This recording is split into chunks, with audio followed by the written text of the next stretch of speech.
Hello and welcome to Eve for Education. This channel is for all students preparing for CSS, PMS, or competitive exams. The channel benefits the history, politics, and social sciences students equally. So if you still need to subscribe to our channel, subscribe now and press the bell icon. Subscribe, click the bell icon for recent updates on the channel, and don't forget to share with your friends so they can also benefit from it. Thank you. Let's start our today's lecture now. دنیا میں شروع سے لے کر آج تک جتنی بھی تاریخ اٹھا کر دیکھ لیں آپ کو ایک بات اس میں کامن ملے گی اور وہ ہے ایڈمنسٹریشن اور پلاننگ. اور ایڈمنسٹریشن اور پلاننگ کا سب سے پہلا اور سب سے امپورٹنٹ پلر اور ایک سب سے امپورٹنٹ اصول جو ہے وہ ہے فائنانسز. اور انہی فائنانسز کو برٹین نے کس طریقے سے مینٹین کیا, کس طرح سے انہوں نے 18th سینچری میں ڈفرینٹ ٹیریٹریز کو کولونائز کیا اور انہوں نے کیا کیا پالیسیز اپنائیں ان ٹیریٹریز کو مینٹین کرنے کے لیے. کیا آج بھی برٹین کی کوئی کالونی موجود ہے؟ اس کے علاوہ آج کی اس ایپیسوڈ میں ہم یہ بھی دیکھیں گے کہ Canada, Australia, New Zealand, South Africa, India اور ایجپٹ میں کولونائزیشن کی نوعیت کیا تھی یا کیا ہے, اور اس سے ان کنٹریز کو کیا کیا فوائد اور نقصانات ہوئے ہیں. سب کے بارے میں آج کی ہماری یہ ڈسکشن ہوگی. So the title of this episode is British Empire and its old and new colonial policies.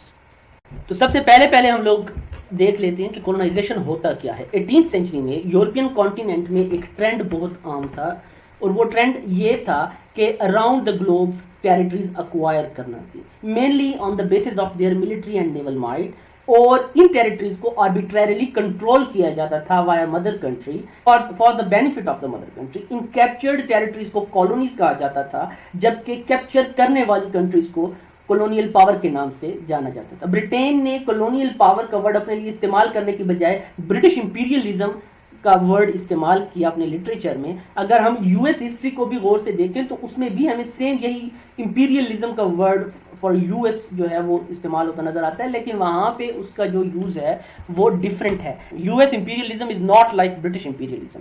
Imperialism کی ڈیفینیشن کو دیکھا جائے تو economic and political domination of a strong nation over other weaker nations, gaining a worldwide empire by gaining colonies. اور یہ سب کچھ grade for the colonies میں ہوتا تھا due to the raw materials in their سوائلز.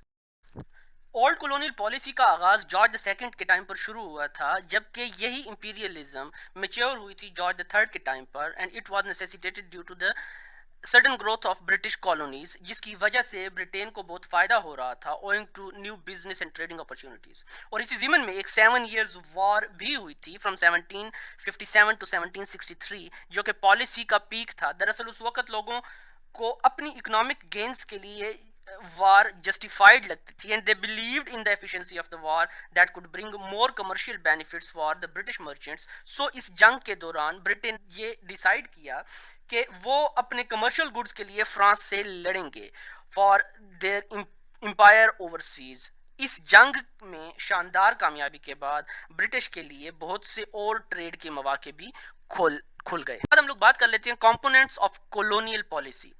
Britain followed 4 colonial policies in the old colonial system of Britain, جس میں mercantile law تھا یا مرکنٹائل سسٹم تھا, نیویگیشن لاز تھے, برٹش فسکل پالیسیز تھی, کولونیل لیجسلیشنز تھیں relating to slavery, custom duties, currency, bankruptcy and similar matters that vitally affected the economic relations of the dependents to the mother country.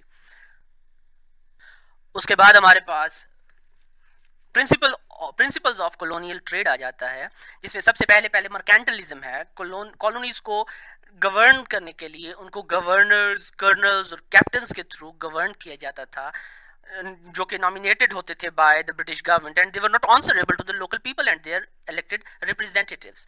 ٹھیک ہے. اس کے بعد ہمارے پاس دوسرا جو تھا وہ تھا نیویگیشن ایکٹس. نیویگیشن ایکٹس میں یہ تھا کہ تمام ٹریڈ برٹش شپس پر ہوگی, اور اس چیز کو یقینی بنایا گیا تھا کہ انڈیا, افریقہ اور امریکاز میں سے را مٹیریلز اور دوسری گڈز برٹش آئلز آئیں گی فار ٹریڈ.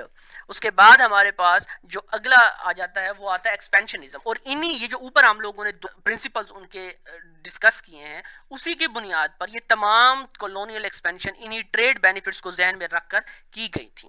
اس کے بعد ہمارے پاس آ جاتا ہے سلیو ٹریڈ، کولونیل انڈسٹری کو مزید پروڈکٹیو بنانے کے لیے سلیو ٹریڈ کا ٹرینڈ شروع کیا گیا اور یہ ٹرینڈ 1767 سے لے کر 1776 تک رہا. اس ٹریڈ میں کیا یہ جاتا تھا کہ افریقی نیگروز کو برٹش امریکن کالونیز میں لا کر ان سے کام کروایا جاتا تھا اور ان پر وہاں پر بے حد ظلم بھی کیا جاتا تھا. جیسا کہ ایک کیس اسٹڈی کے مطابق بارباڈوس میں ایک شخص کو اس کے غلام کے قتل کے جرم میں جسٹ 15 پاؤنڈز کا فائن لگایا گیا تھا. And hence, mercantilism, the economic doctrine of competition between nations which had characterized the first period of colonial expansionism, now gave way in Britain and elsewhere to the laissez-faire economic liberalism of Adam Smith. The end of old colonial and slave system was accompanied by the adoption of free trade, culminated in the repeal of Navigation Acts in 1840s. اس کے بعد ہمارے پاس آ جاتا ہے factors in evolution of new colonial policy. Following factors were crucial in evolution of a moderate and considerate colonial policy of Britain. جس میں سب سے پہلے ہمارے پاس loss of 13 American colonies ہوا تھا. ہم لوگ یہ جانتے ہیں کہ برٹین اس چیز کے اوپر مجبور ہو چکا تھا کہ ہماری پالیسیز میں کچھ تو غلط ہے جس کی وجہ سے ہمیں 13 امریکن کالونیز کا لاس ہو چکا ہے. اس کے علاوہ ہمارے پاس mass scale immigration of British and Europeans to colonies ہو چکی تھی. بہت زیادہ لوگ وہاں پہ جا چکے تھے جس کی وجہ سے اب برٹین اس چیز کے لیے بھی مجبور تھا کہ ان کی پالیسیز جو ہیں چینج کی جائیں, بیکاز یہ کالونیز کے اپنے جو رہائشی لوگ تھے ان سے زیادہ یہ پولیٹیکلی ایکٹیو تھے, یہ زیادہ ان لوگوں سے ایجوکیٹڈ تھے, and they influenced colonial movements for political reforms and were forerunners in demand of self-governance. Consequently, those colonies with a large segment of white settlers were given the right of self-governing status. ان کو دیا گیا تھا.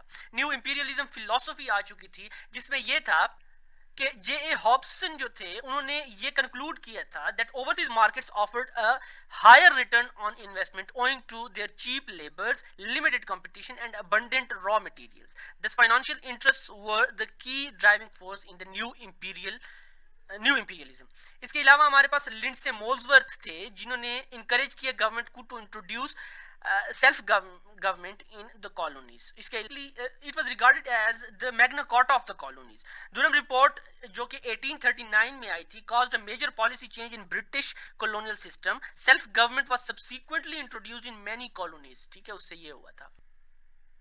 اس کے بعد ہمارے پاس آ جاتے ہیں principle of new colonial policy. No economic exploitation کے اس میں انہوں نے کہا تھا کہ جو نیو کولونیل پالیسی تھی وہ اکنامک کوآپریشن پر مبنی تھی اور پرانی جو ایکسپلائٹیٹو مرکینٹلزم کی جو پالیسی تھی اس نظام کو ہی بالکل سرے سے ختم کر دیا گیا تھا. نیویگیشن ایکٹس کو منسوخ کر دیا گیا تھا اور کالونیز کو دوسری کالونیز اور اسٹیٹس کے ساتھ تجارت کرنے کی اجازت دی گئی تھی. اور یہ نظریہ کہ the colonies existed for the sake of the mother country only کو ترک کر دیا گیا تھا. سیکنڈلی ہمارے پاس اس میں آ جاتا ہے stress on mutual cooperation.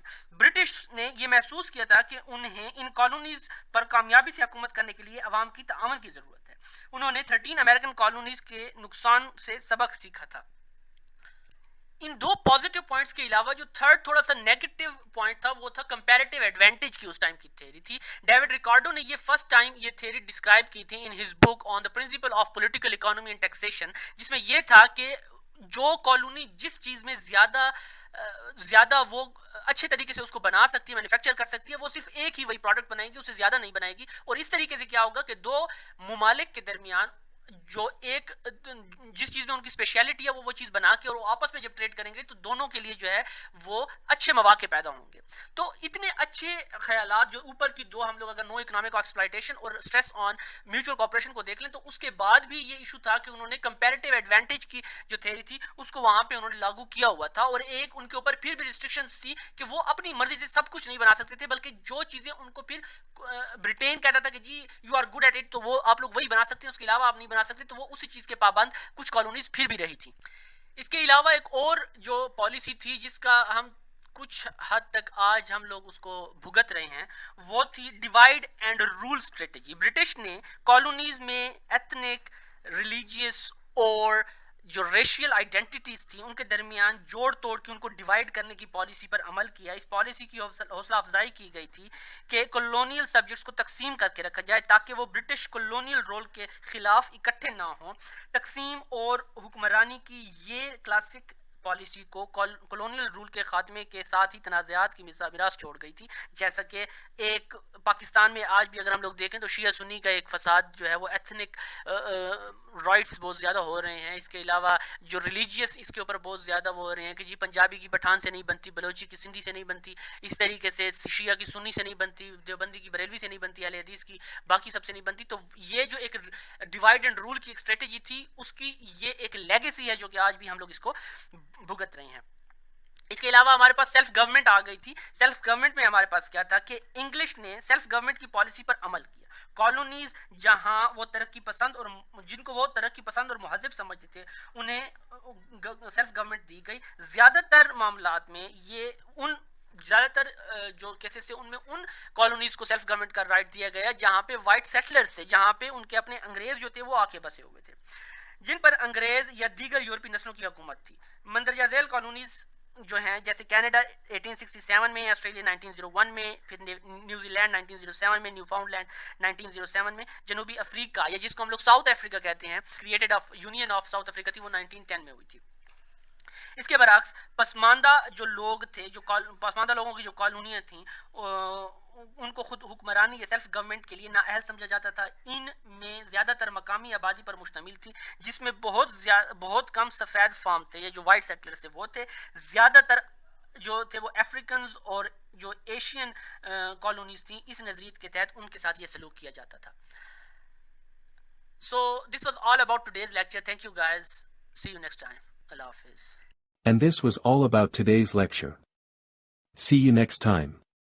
And remember to like the video, subscribe to the channel, and press the bell icon for the latest updates. And share it with your friends. You can also contact us via the email address mentioned on the screen. Thank you.